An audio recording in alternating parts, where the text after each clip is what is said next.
Het belangrijkste nieuws uit Curaçao in het Nederland. Access Journaal, vers van de pers.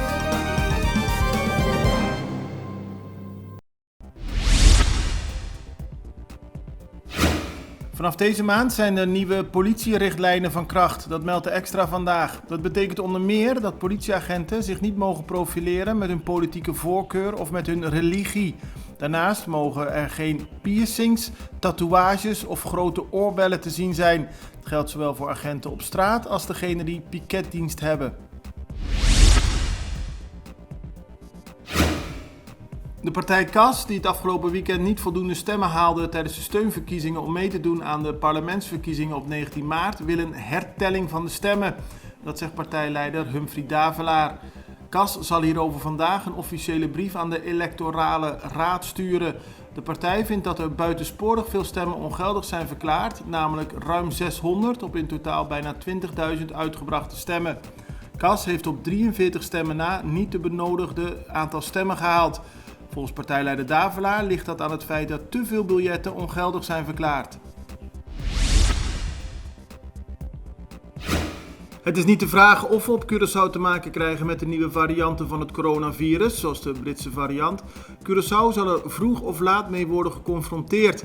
En dat is een gevolg van mensen die van en naar het eiland reizen. Dat heeft epidemioloog Dr. Izzy Gerstenbloed gisteren gezegd.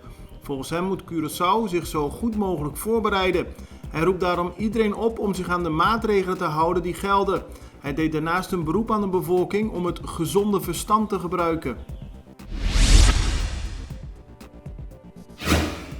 De regering van Curaçao heeft gisteren bekendgemaakt de geldende coronamaatregelen met nog 3 weken te verlengen. Daarbij gaat het onder meer om de avondklok van 11 uur 's avonds tot 4:30 's ochtends en beperkende maatregelen voor restaurants en casino's. Er zijn nog maar weinig coronabesmettingen op het eiland, maar de regering is bang voor de komst van nieuwe coronavarianten zoals de Britse of de Braziliaanse.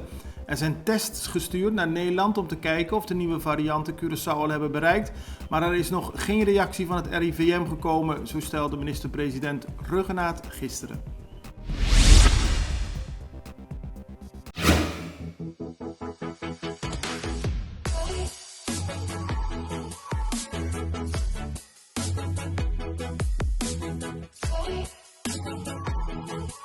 Ora você cabe trem, automaticamente botem roupa e hamburger. E se você gosta pão, escorre saber. Escorre isa fet. E tem roupa e fibra. Eta do nabo energia beco para perder e tem proteína para regenerar o músculo não. Panaderia Isa, para o healthy lifestyle.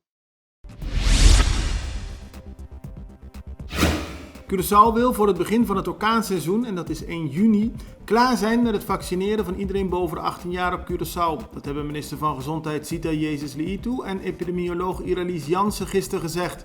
Nederland heeft de eilanden van het Koninkrijk gegarandeerd dat ze de vaccins daarvoor op tijd krijgen toegestuurd, zolang er geen vertraging in de aanlevering ontstaat.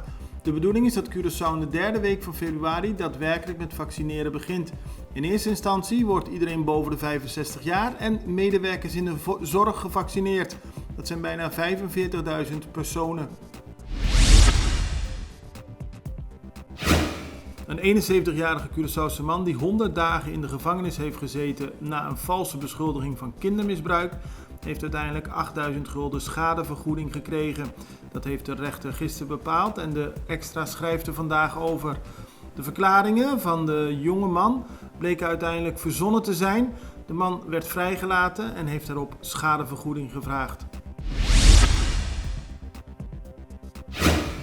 Mooie plaatjes vandaag van Grote Knip, een van de mooiste stranden van Curaçao die weer in haar oude glorie hersteld is. Er was eind vorig jaar veel commotie over een hellingsbaan die er was gebouwd, maar de afgelopen weken is men hard bezig geweest alles weg te halen. En nu ziet het strand er weer bijna als normaal uit. Het belangrijkste nieuws uit Curaçao in het Nederland. Access Journaal, vers van de pers.